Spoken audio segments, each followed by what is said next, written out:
আজকে আমাদের আলোচনার বিষয় হচ্ছে বাইতুল্লাহ শরীফ বা কাবা শরীফের ইতিহাস মাহাত্ম্য সম্পর্কে আলোচনা। মুহতারাম হাজিরিন, কাবা ঘর এটা একটা মানুষ, একজন মুমিনের হৃদয়ের একেবারে সর্বোচ্চ জায়গায় এটা সম্মান এবং মহত্ব থাকে। যে ঘরের দিকে ফিরে প্রতিদিন 5 ওয়াক্ত নামাজ আমরা আদায় করে থাকি, যে ঘরের কথা আমরা শুনি, যে ঘরের ছবি আমরা দেখি, যে ঘরকে স্বপ্নে বুকে লালন করি, একজন বাইতুল্লাহর জিয়ারতকারী যখন নাকি সেই ঘরকে একেবারে নিজ চোখে সামনে থেকে দেখতে পায়, তখন সে আবেগ আপ্লুত হয়ে পড়ে, সেই সাথে তার দু চোখ বেয়ে অশ্রু ঝরে এবং মন বিগলিত হয়, আল্লাহ তাআলার প্রেমে মন মাতোয়ারা হয়ে যায়। ঠিক সেই মুহূর্ততে এমন একটা মুহূর্ত, এই সময়টাতে যখন কোনো বান্দা আল্লাহ রাব্বুল আলামিনের দরবারে দুহাত তুলে দোয়া করে, আল্লাহ তাআলা সঙ্গে সঙ্গে সেই দোয়াকে কবুল আর মঞ্জুর করে দেন।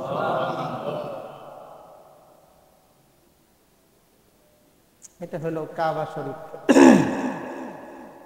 তো মুহতারাম হাজিরিন, পৃথিবীতে আমরা যে যেখানেই অবস্থান করি, প্রত্যেকেরই একটা ঠিকানা, একটা ঘর আছে।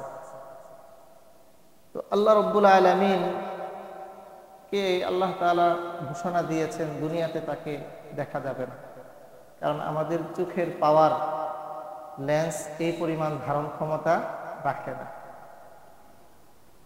কিন্তু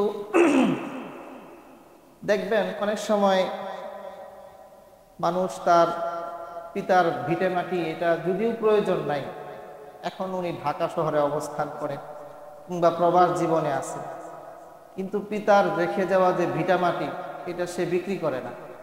কখনো কখনো সে এটা গিয়ে দেখে আসে, দেখে আত্মতৃপ্তি লাভ করে যে এটাই আমার পিতার ঘর, এখানে উনি থাকতেন, এটা ওনার খাট, এই উঠানেই আমরা ছোটবেলায় বড় হয়েছি, এই ঘর দিয়ে এই পাশ দিয়ে আমরা পিছনে গিয়েছি। এটা দেখে সে মনে সান্ত্বনা লাভ করে যে এটা আমার বাবার রেখে যাওয়া ঘর। যদিও বাবা ঘরে নাই, বাবা অনেক আগে ইন্তিকাল করছে, যদিও এই পুরা ফ্যামিলি এই ঘরে এখন কেউ থাকে না, শুধু ভিটামাটি এই ঘরটাই আছে, তারপরেও ওটা বিক্রি করে না। কেন? ওই ঘরের প্রতি একটা সম্মান। ওটা কিসের কারণে? পিতার কারণে। এবং ওই ঘরটা থেকে সে আত্মতৃপ্তি লাভ করে।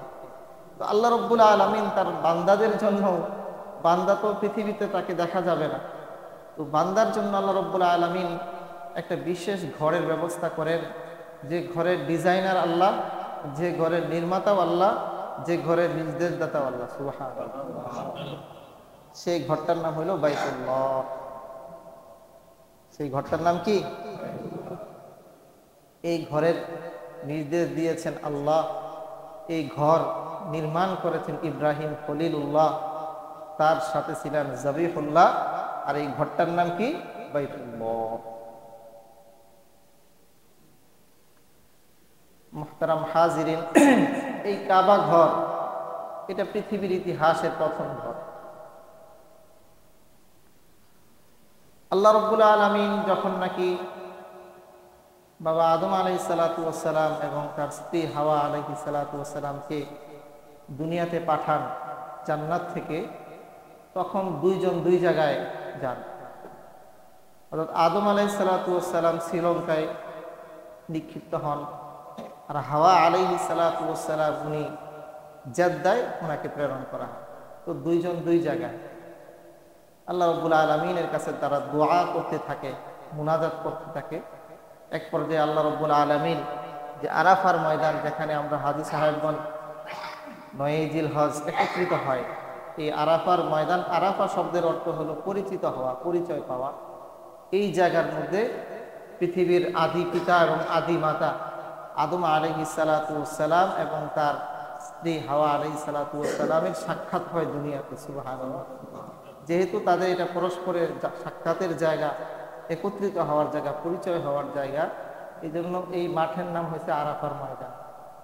এবং এইখানেই হাজী সাহেবগণ, সারা বিশ্বের সকল হাজী একটা দিনে এই সময়টাতে একটা নির্দিষ্ট সময় এখানে সবাই একত্রিত হয় এবং হজের যে 3টা ফরজ আছে, এই হজের 3টা গুরুত্বপূর্ণ ফরজের একটা ফরজ হলো আরাফার ময়দানে অবস্থান করা।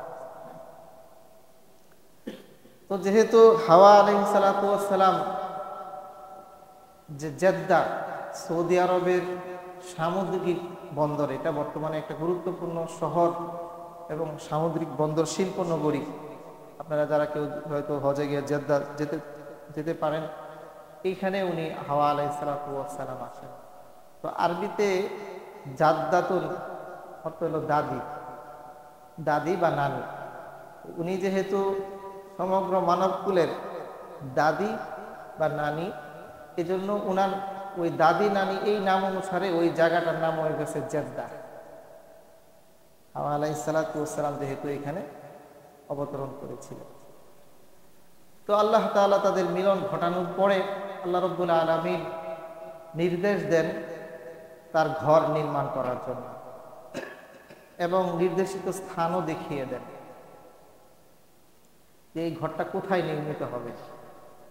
জিবরাইল আলাইহিস সালাতু ওয়াস সালাম এই জায়গায় হযরত আদম আলাইহিস সালাতু ওয়াস সালামকে নিয়ে আসেন এবং চিহ্নিত সেই স্থানে পৃথিবীর ইতিহাসের সর্বপ্রথম ঘর, এই কাবা ঘর এমন এক ঘর যেটা পৃথিবীর ইতিহাসের সর্বপ্রথম ইবাদত ঘর কিংবা পৃথিবীর ইতিহাসের সর্বপ্রথম ঘর, এবং এটা আল্লাহ রাব্বুল আলামিনের ঘর।